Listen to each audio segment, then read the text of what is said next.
Welcome back everyone. In today's session, I'll be talking about how to create segments in HubSpot so you can better organize contacts, personalize marketing campaigns, and improve conversions. If you ever wanted to send the right message to the right people at the right time, segmentation is how you do it. By the end of this video, you will know what segments mean in HubSpot, how to create active and static lists, how to create contacts based on behavior, lifecycle, location, and more. The best practices for clean segmentation and best strategies for segmenting your records. Now, in HubSpot, segments are just like folders. When you have folder in your PC, they are just like folders that helps you to segment records based on a certain criteria.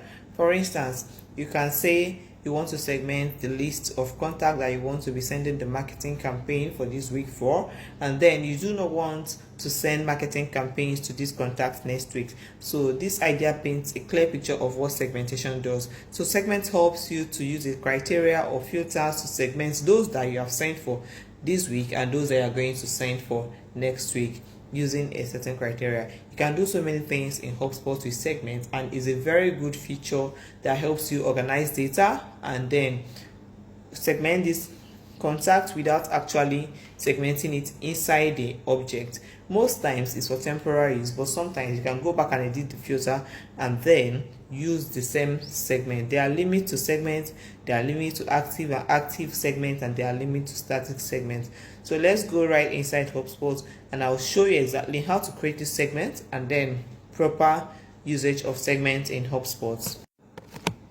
From the CRM tab here, you are going to navigate to the CRM and then come down to segments. So when you go to segments, you click on segment. Usually segment was referred to as list in HubSpot. As at 2 months back, or let me use a static date and not a variable date, as at early 2026, we call it list. When you go to the CRM here, you're going to be seeing list. So HubSpot is trying to phase out the name list, and that is why you are seeing the list in brackets, so that when you go to segments, you are still going to know that it's referring to the previous list object. So segments can be seen as an object in HubSpot, and then when you want to create a segment, you already have your filter or your requirements with which you're trying to create a segment. What you do is just to click on create segment. So when you want to create segments, it takes you to this page where you have create segment of contact. So the object that you're trying to create this list out of is what you're going to be selecting here. When you don't see the objects you're looking for within these 6 objects that are appearing here, you're going to go to the other objects, and then you see more objects. What happens is that we do not have any custom objects here. Remember, I told you that custom objects are objects you have created by yourself, and the standard objects are the ones that have been pre-built or created by HubSpot itself.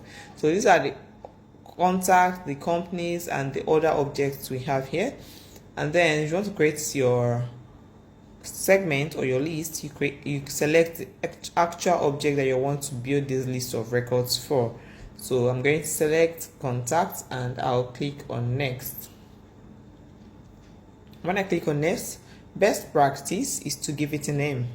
First thing to do for a segment is to give it a name. But if you don't know the actual name that you give it, you should be able to leave it, but don't forget to give it a name.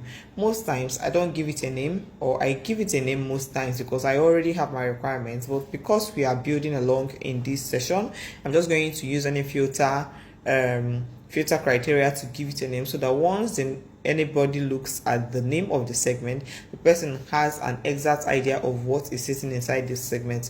And this is a best practice. It makes CRM scalable for users and very easy to adopt. So we are going to click on add filter, and what this filter does is to help you to select the exact filter criteria that each record should meet to sit inside this segment. This is the primary object that I'm using, which is the contact.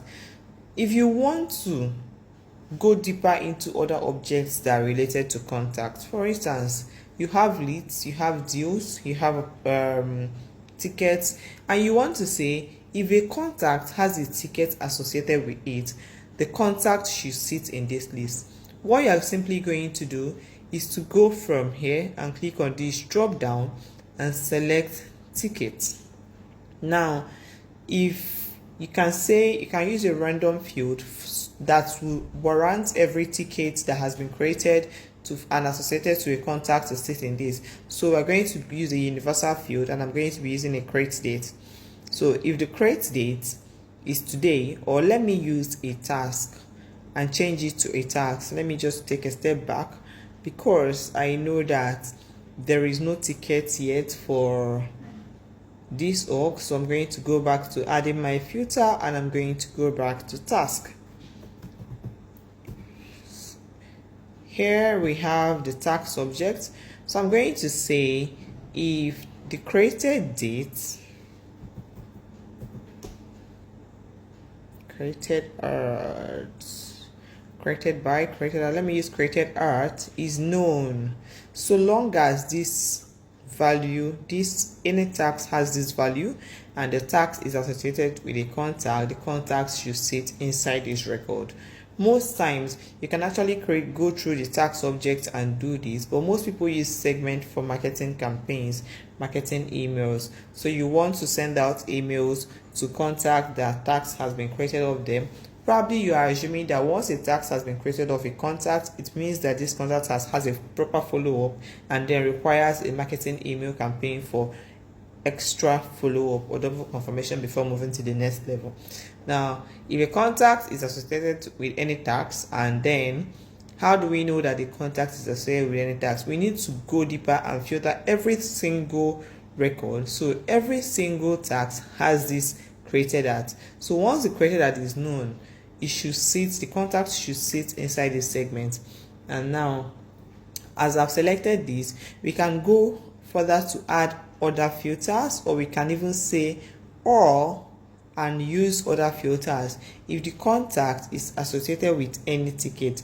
This means that if the contact meets either of the criteria, either is associated with a tax or with a ticket, it should sit inside this record. But we have to estimated size of 20 here previously, but because we are using a ticket and I don't think we have any tickets associated with a contact, it's still going to remain 20 records. So I'm going to change this to is known. So I'm still using similar field like create date, and if it's known, I will save. Either the contact is associated with this tax or the contact is associated with the ticket. It should sit inside this segment. Remember, the reason I told you that I'm just going to create this is because I'm trying to segment contacts for myself that I assume once a contact has a tax, it means the sales rep has followed up on this contact and then is qualified for a marketing email. So I'm going to go back because I just discovered that I haven't given this contact a name, this segment a name. So I'm going to go back and give it a name. Remember, naming convention matters. So I can call this contacts for marketing email this week.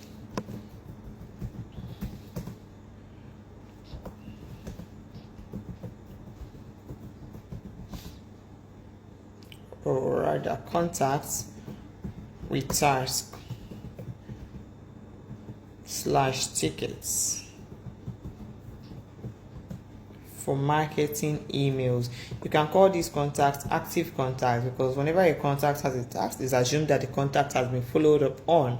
So I'm going to click on next. So you see, I have created the filter and I almost forgot about the name. This is why I encourage everybody to always select or create a name for the segment before going on. Then I click on next. Doesn't mean that you're not going to come back and save it or update the name when you're done, but it's better that you follow the best practices and then keep your work clean and perfect. Now we have two types of segments. We have the active and the static segment. The active segment is simply the type of segment that when you create it, so long as a contact is created even after this segment has been created and the contact still meets this criteria, the contact is going to come. So the active segment allows, when I save this segment, what it does is that even if I create another contact after creating this segment, and then the contact has a task or has a ticket associated with it, it's going to come and sit inside this segment as well. So it automatically updates the segment. Now when you change or switch it to the static segment, it means that it is only these 20 contacts that has met this criteria at this particular point that will sit inside this segment.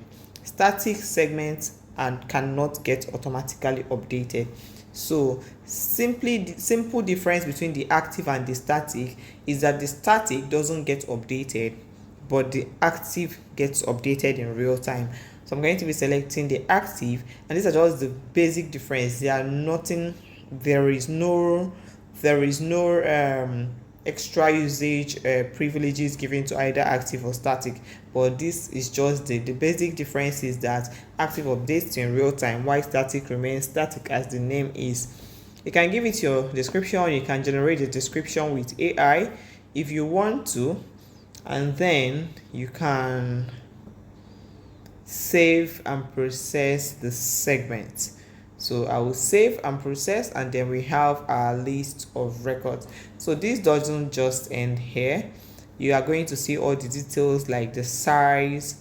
You can view the performance. So when you have when you want to check the performance of the active segment after you've created it, what is happening in the next days, are there new contacts, either you click on the performance to see the number, or you click on you see the breakdown of it.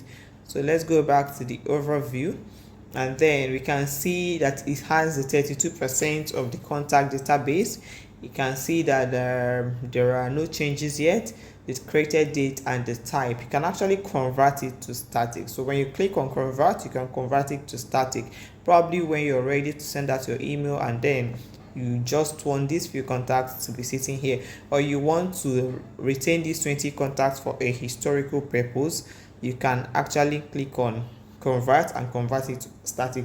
So this is not just all we can do with the contacts or with the segment here. This that appears here, all these are fields inside the contact record.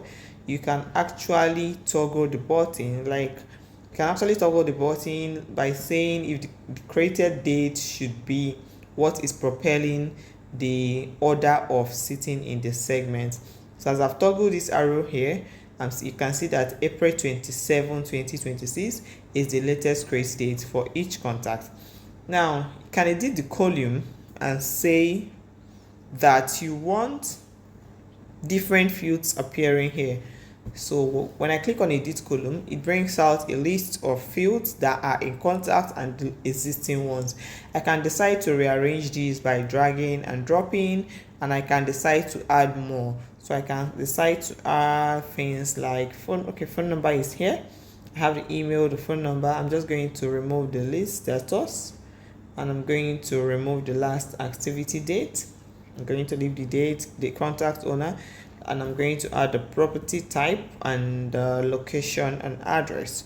So when you want to add a field here, you just type the name of the field, or you search manually for it, and I will save onto it. So I'm going to bring the contact owner down and the create date as the last field, and I'll click on apply. There is a checkbox here, and when you click on this checkbox, it says apply to all contact segments.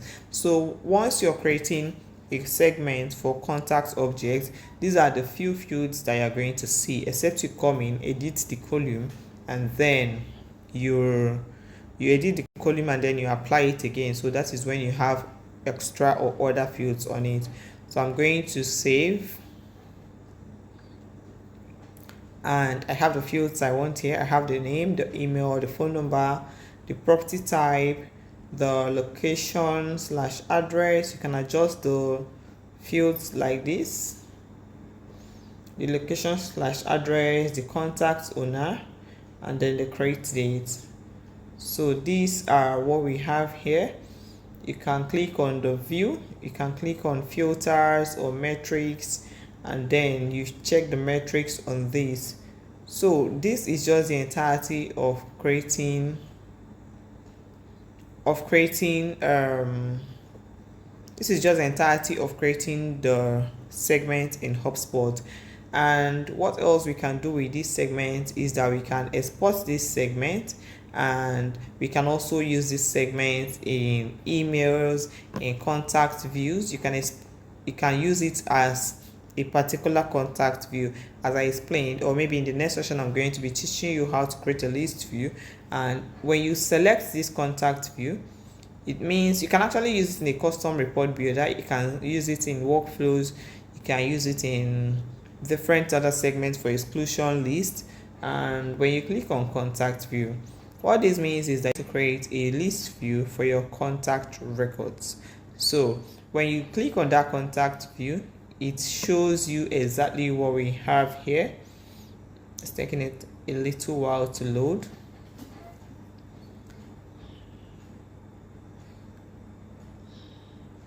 So it's automatically swapped the all contact list view into what we have here.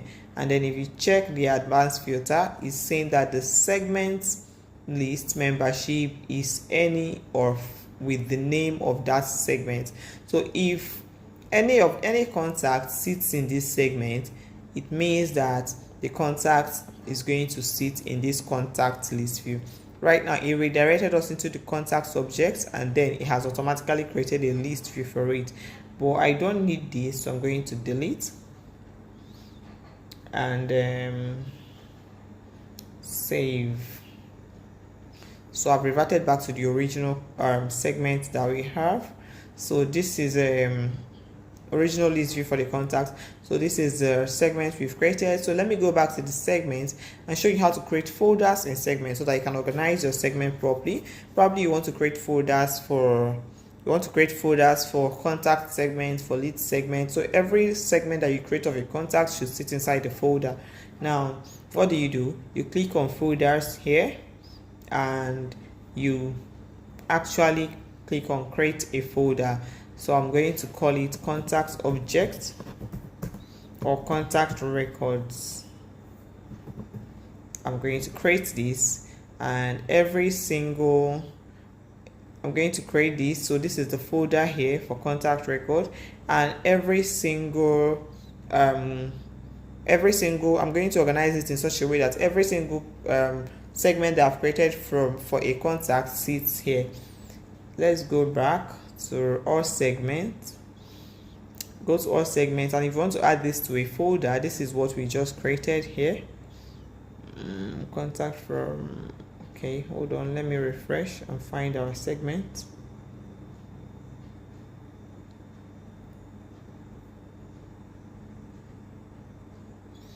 Yeah, so this is our segment here, the one we just created now. And when you want to add it to a folder, you can see under this column that it does not have a folder here. When you want to add it to a folder, you just click on more and move to folder. When you click on more and move to folder, it's going to ask you which particular folder you want to move it to. I'm going to be selecting the contact records. So this is a folder we just created now, and I will move it into it. And when you refresh again, you're going to see that the folder is appearing here. So let's just quickly refresh and look at what it looks like. So exactly, we have the contact records folder for this sitting inside here.